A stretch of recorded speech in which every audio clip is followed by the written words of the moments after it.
From a statistical perspective, Tel's numbers indicate he's a credible goal threat, albeit not at the level of a consistently prolific number 9. His XG reflects someone who does find himself in promising positions, but the conversion rate isn't elite yet.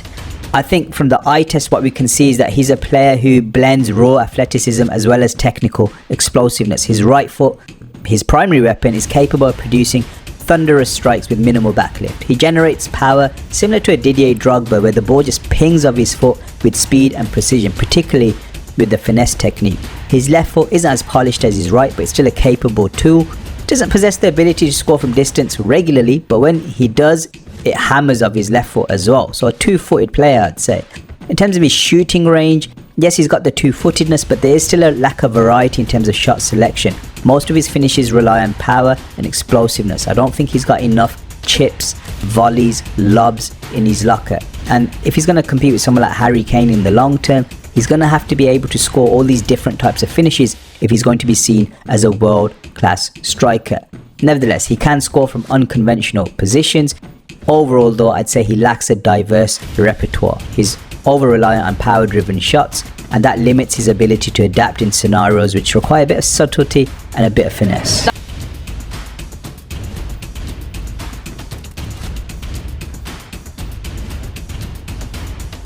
While his pass accuracy is high, for me he lacks ambition. He's hesitant in attempting risky, progressive passes on a regular basis that break the lines, create attacking opportunities. He's no Hazard out on the wing. He's not a wide playmaker in terms of how he just collects the ball.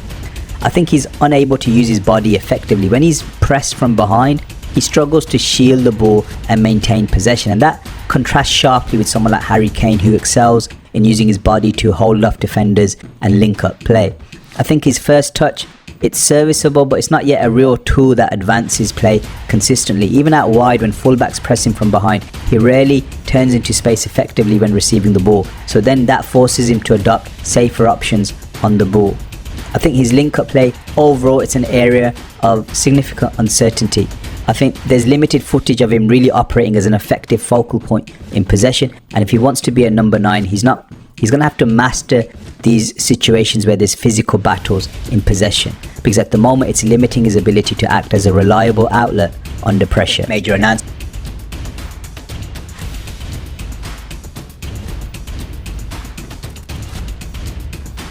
Statistically, in terms of creativity, Tel was a strong, but I think this is inflated due to his crossing ability. If you look at his actual through balls, they're sparse, so he doesn't really have a central playmaking focus to his creative arsenal. What I would say is that in terms of his deceptive passing ability, this is fueled by his ambidexterity. He's a bit like a Louis Saha, someone who during the 06-07 season was very hard to read for Manchester United because opponents didn't know whether he's right-footed or left-footed. So when he ran with the ball, teams couldn't read when he's going to release the ball with which foot, and this opens up angles for passing. He's also quite a flary player at times, so he's unorthodox, and this can also lead to passes you never really saw coming, but these moments are sporadic. Teammates never know whether they're coming either. Overall, I'd say Tel's passes occasionally lack the weight and timing to consistently break down defenses. He's someone who's more suited to a wide position rather than a central playmaker type of role. Even as a wide playmaker, I'm not sure if he's got that footballing IQ monster type profile of a Hazard or Neymar, players who had a superior blend of vision, precision and composure. I think he's better at crossing rather than through balls. In terms of being a striker, I don't think he's going to have that consistent creativity of, say, a Harry Kane type of profile, but I think compared to a Louis Saha type of profile, he'd be on that level in terms of how he can break open defenses due to that unpredictability element. Here's Tel. A stretch. He's got it through. Their own formation. I've been watching the tactical formation of Bayern, and it's not. Tel dribbles frequently per game, but with a low success rate. He's someone who's very inefficient when he's dribbling from deeper areas, but he is more dangerous when he's operating close to the opposition's box. His sharp body shifts and deceptive movement can really unsettle defenders in one-on-one situations, particularly when he's able to isolate them diagonally. His agility and quick feet do allow him to manufacture those shooting angles, making him a real threat inside the box. I think he struggles more when he's up against defenders who are more composed, physically dominant, Once he engages in physical contact, he often loses the control of the ball, fails to maintain balance. I don't think he's got the strength and stability at the moment to power through challenges.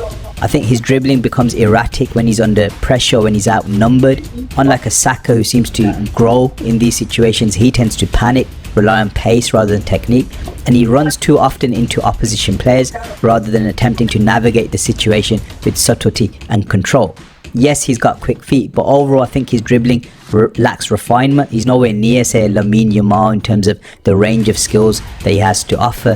His dribbling in comparison looks more raw and undeveloped. When he's trying to drive the game from deeper positions, even though he's got pace, he lacks composure, and he tends to just run into players rather than really thinking it through whether he can use that burst of pace at that moment in time. Overall, I'd say compared to pace at that moment in time. Overall, I'd say compared to someone like a Yamal level of talent, he lacks the same level of composure, technical finesse and decision making. For me, there's a lot of room to grow here.